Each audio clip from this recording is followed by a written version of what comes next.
आपण पाहणार आहोत ब्लाउजची परफेक्ट अशी फिटिंग। आणि बऱ्याचदा काय होतं, समोरचा गळा उतरतो, तो का उतरतो हे कारण म्हणजे एकदम महत्त्वाचं कारण आहे। गळा मोठं झालं म्हणून जास्त उतरत नाही, पण समोरची बाजू ज्यावेळेस आपण कटोरीचा समोरचा पार्ट जोडतो, क्रॉसपट्टी जोडतो आणि गळ्याला शोल्डरला ज्यावेळेस आपण शोल्डर जोडतो त्यावेळेस मागच्या भागापेक्षा समोरचा भाग जर कमी पडला तर आपला गळा समोरचा खाली खेचला जातो। तो कसा खेचला जातो ते आपण आता व्हिडिओमध्ये पाहणार आहोत। आणि दुसरी गोष्ट, गळा रुंदी तुम्ही किती ठेवता त्याच्यावर सुद्धा अवलंबून असतं की गळा तुमचा त्या कारणामुळे उतरतो। तर गळा तुमचा मागचा गळा जर 9 असेल, 9.5, 10, 11 असेल तर तुम्हाला 2.25 इंच गळा रुंदी ठेवायची आहे आणि त्यानुसारच तुम्हाला कटिंग करायची आहे, तरच तुमचा गळा उतरणार नाही। नाहीतर बऱ्याचदा काय होतं, शोल्डर खाली येतं। आणि चौथी गोष्ट म्हणजे ज्यांची छाती चेस्ट मोठी आहे त्यांचे गळे हमखास उतरतात, तर त्यांच्यासाठी तुम्हाला समोरचा गळा कमी करावा लागतो, तरच त्यांचा गळा उतरत नाही। नाहीतर तुम्ही जर खाली केला तर हमखास त्या समोरचा गळा उतरला जातो। तर ते तुम्हाला ह्या 4 गोष्टी जर तुम्ही पाळल्या तर तुमचा गळा कधीच उतरणार नाही, खाली शोल्डर येणार नाही, बरोबर खांद्यावरच शोल्डर राहणार आहे। आणि खांद्यावर शोल्डर राहण्यासाठी तुमचं ब्लाउजचं कटिंग कसं पाहिजे तर आपण या व्हिडिओमध्ये पाहणार आहोत, एकदम स्टेप बाय स्टेप। आणि व्हिडिओ आवडला असेल तर लाईक, शेअर आणि सबस्क्राईब करायला मात्र विसरू नका। असेच व्हिडिओ पाहत राहा जेणेकरून तुम्हाला तुमचं ब्लाउज शिवताना नक्कीच फायदा होणार आहे। तर ह्या 4 गोष्टी आपण पाहणार आहोत। तर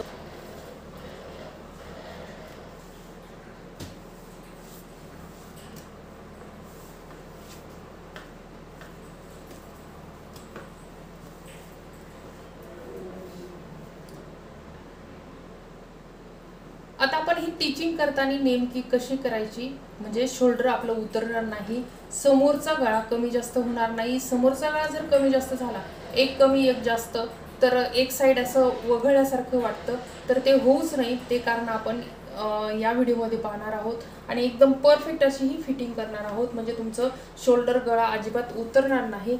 सर्वात प्रथम पहिली गोष्ट तुम्हाला ही करायची आहे, आता हे आपण काच बटन पट्टी लावून घेतलेली आहे आणि गळा पण व्यवस्थित असा करून घेतलेला आहे। ज्यावेळेस आपण गळा म्हणजे जोडायचा आहे त्याच्या अगोदर आपल्याला काय करून घ्यायचं आहे तर हे पाहू शकता, इथं आपण काच बटन पट्टी लावून घेतलेली आहे। ही कशी ठेवायची, ही एक्स्ट्राची पट्टी मी सोडून दिली आणि हे बरोबर एकावर एक ठेवलेलं आहे। आणि हे असं पाहायचं आहे आपल्याला कोणतं एखादं लूज वगैरे आहे का, कमी जास्त आहे का, जर असेल तर ते कट करायचं, तरच म्हणजे तुमचा गळा लूज पडणार नाही, दोन्हीही एकत्र व्यवस्थित राहतात। या गोष्टी तुम्हाला फॉलो करायच्या आहेत। म्हणजे आता हे पहा, ही एकदम परफेक्ट आपलं हे दोन्ही गळे हे परफेक्ट आलेले, म्हणजे कोणताच गळा लूज वगैरे पडणार नाही, समोरचा गळा उतरणार नाही। नाही तर काय होतं, शोल्डर तुम्ही जोडता एक गळा लूज असतं, तर तसं जोडलं तर तो एक साईड लूज पडती। बऱ्याच जणांची बऱ्याच वेळेस तक्रार असते ती, तर ती आता हे सुद्धा तुम्हाला तसंच करायचं आहे। हे एकमेकाला जोडून घ्यायचं आहे आणि पाहायचं आहे तुमचा गळा बरोबर सेंटरला येतोय का, हे असं सेंटर पकडायचं आणि हे गळा आपण हे एकावर एक ठेवायचं या प्रकारे आणि हे असं तुम्हाला जोडून पाहायचं आहे। आणि इथलं सुद्धा आता पाहू शकता, इथं आपलं हे एक साईड आपली लूज आहे, म्हणजे ज्या एक्स्ट्रा आहे एक साईड आपली बरोबर आहे। तर हे असं व्यवस्थित हे कटिंग करून घ्यायचं आणि नंतरच आपल्याला शोल्डर जोडायचं आहे। म्हणजे जे तुमचे प्रॉब्लेम आहेत, गळा उतरणे, शोल्डर उतरणे, हे अजिबात होणार नाही। ह्या गोष्टी ज्या आहेत ह्या खूप महत्त्वाच्या गोष्टी आहेत आणि हे आपल्याला जे नवीन शिकत असतात त्यांच्यासाठी तर ह्यांना त्या गोष्टी पाळाव्याच लागतात, कारण त्यांना माहिती नसतं कसं ब्लाऊज तुम्ही ज्यावेळेस शिकता त्यावेळेस इतक्या डीपमध्ये तुम्हाला कोणी सांगत नाही, अनुभवानेच हे कळलं जातं। म्हणजे आपल्याला जसं जसं आपण ब्लाऊज शिवतो तसंच आपल्याला अनुभव येतो आणि आपल्याला कळलं जातं की हे या गोष्टीमुळं आपलं हे उतरतं आहे। तर आपण हे बरोबर हे शोल्डर आपण जोडून घेतलेलं आहे। आता या साईडने सुद्धा आपण तसंच करायचं आहे।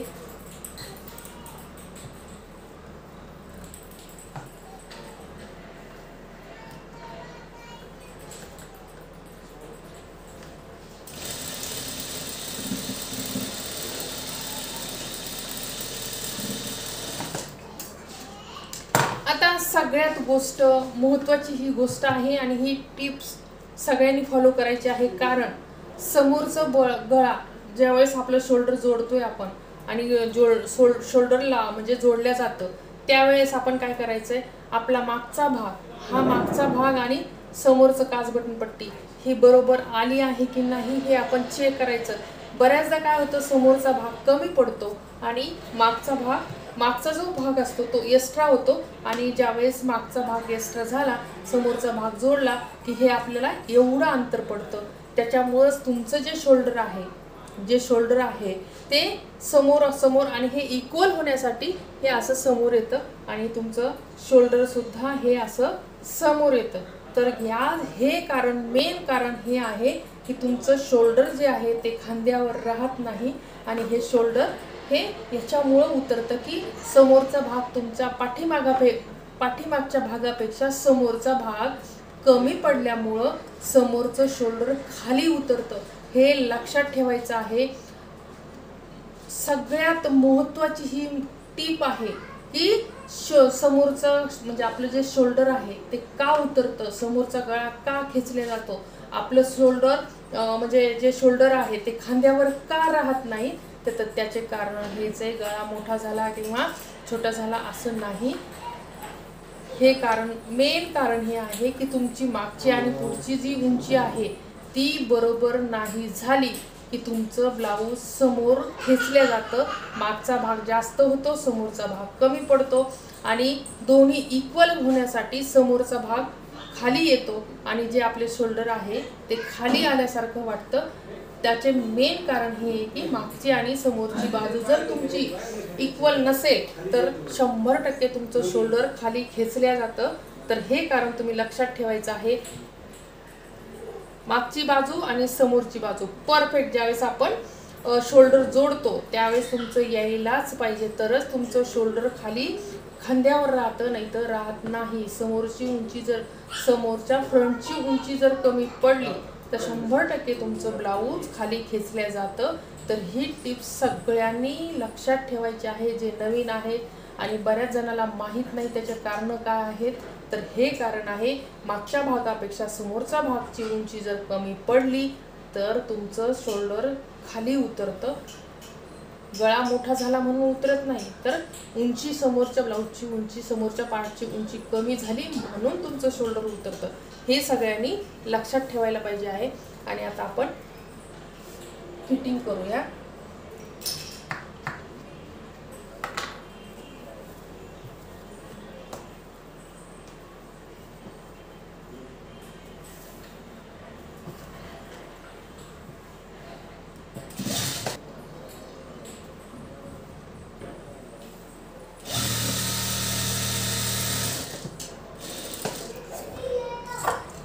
हा जो एक्स्ट्राचा भाग आहे आपण आता कट करून टाकूया.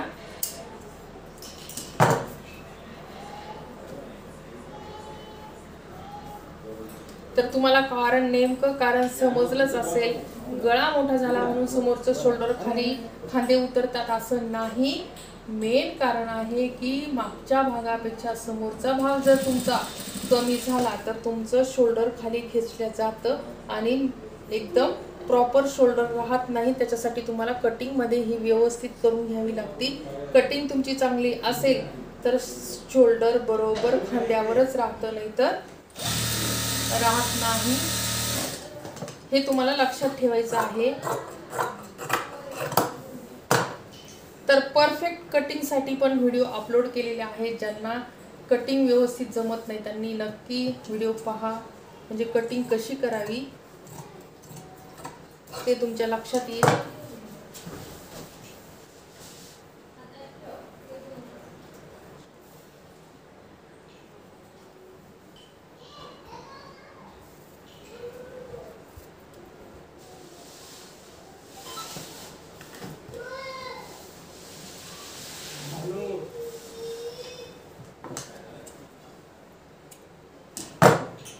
आता हे ज्यावेळेस आपल्याला बाही जोडायची त्यावेळेस आपण हे शोल्डर मात्र व्यवस्थित करून घ्यायचं. एकदम परफेक्ट असं हे पाहू शकता.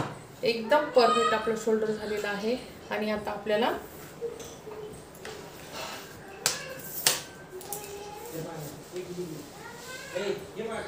आता आपली मोंढा आहे 9.5 इंच, तर 9.5 इंचावर आपण ही खूण करून घ्यायची। खूप सरळ सरळ फिटिंग आहे, खूप सोप्या पद्धतीने। आणि आता आपली छाती मोजायची आहे। आपल्याला छाती पाहिजे आहे 44 इंच तयार पाहिजे आहे। तर पाहूया आपण येते का आपली 44 इंच छाती। तर आता आपण मोजूया।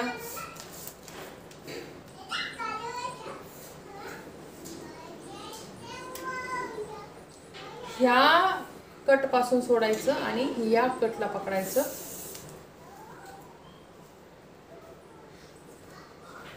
ह्या कट पासून सोडायचं आणि या कट पर्यंत पकडायचं, म्हणजे ब्लाउज बरोबर। आता बरोबर आपलं हे 44 इंच आलेली आहे छाती, बरोबर आपलं हे माप करेक्ट आलेलं आहे। आता आपण बाही जोडून घेऊया।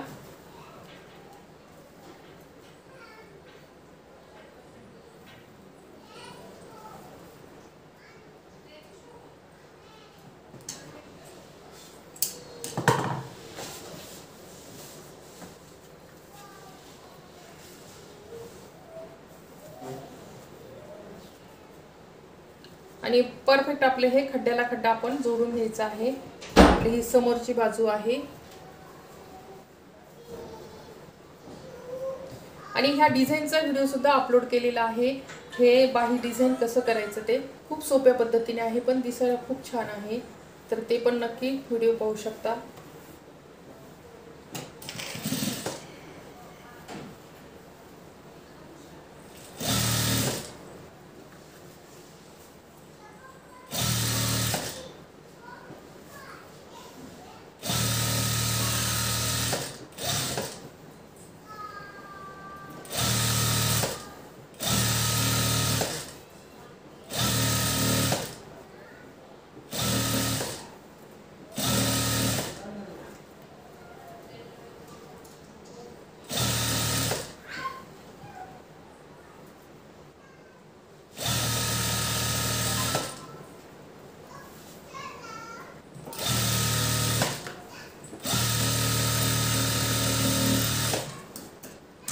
तर ही बाही आपली लावून झालेली आहे, पाहू शकता।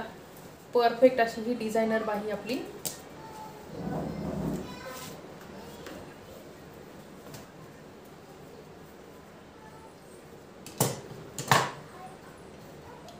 आता हे सेंटरला बरोबर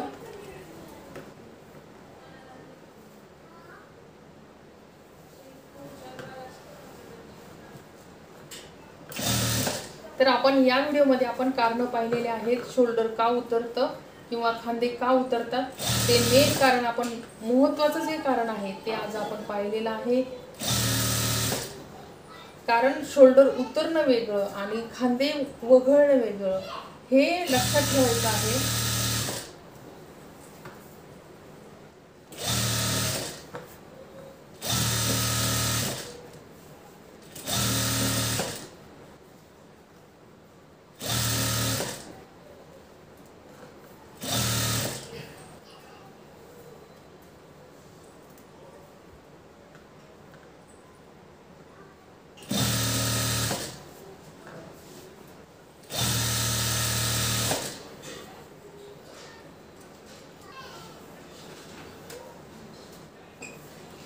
आता आपण कमरेचं माप आपलं 33 इंच आहे, तर आपण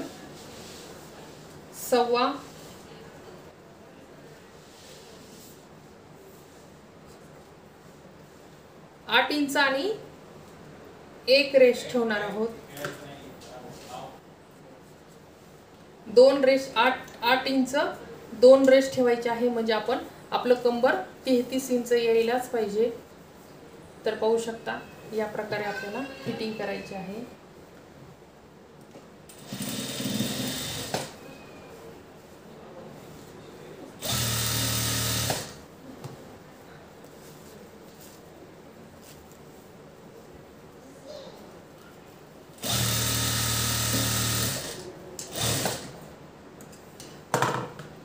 ही आपली फिटिंगची खूण करून घेतलेली आहे।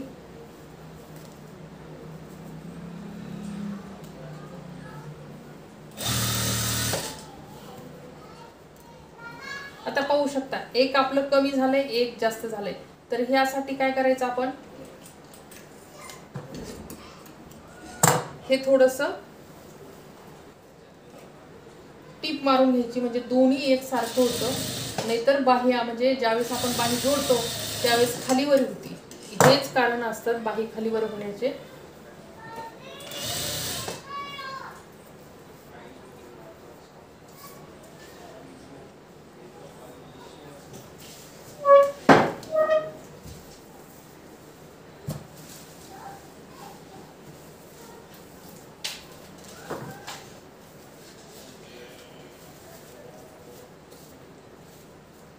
आता आपण दंडघेर मोजूया. दंडघेर आहे 7.5 इंच.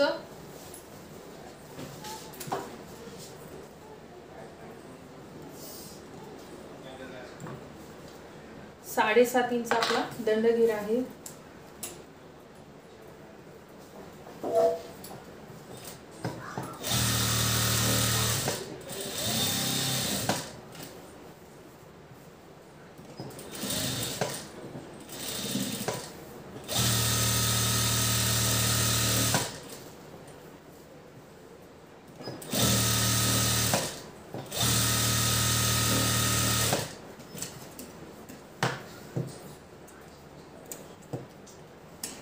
तर पाहू शकता एकदम सरळ एका लाईनीत ही आपली फिटिंग आलेली आहे. म्हणजे आपली फिटिंग परफेक्ट येणार आहे. जर कमी जास्त वाकडी तिकडी असं क्रॉसमध्ये जर आलं तर नक्कीच म्हणजे कुठंतरी चोळ येतो. तर या ब्लाऊजला तसं होणार नाही, कारण परफेक्ट दंडघेर, मोंढा आणि छाती हे एका रेषेत लाईनीत आलेलं आहे. त्यामुळं हे ब्लाऊज एकदम परफेक्ट येणार आहे.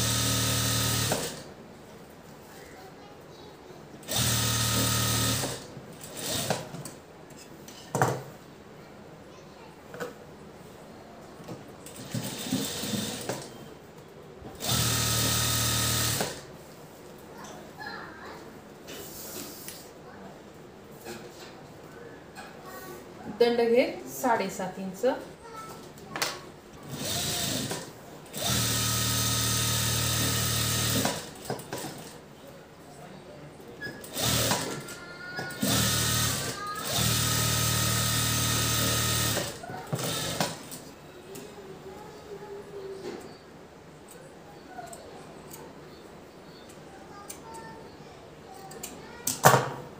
तर आता आपण मोजून घेऊ आपली कंबर 33 आलेली आहे की नाही ते चेक करायचं आपल्याला. आणि छाती आपली 44. तर पाहू शकता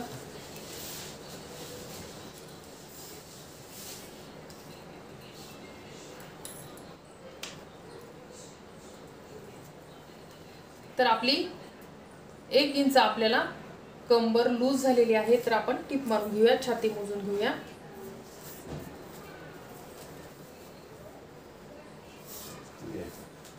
किती शांत झोपलं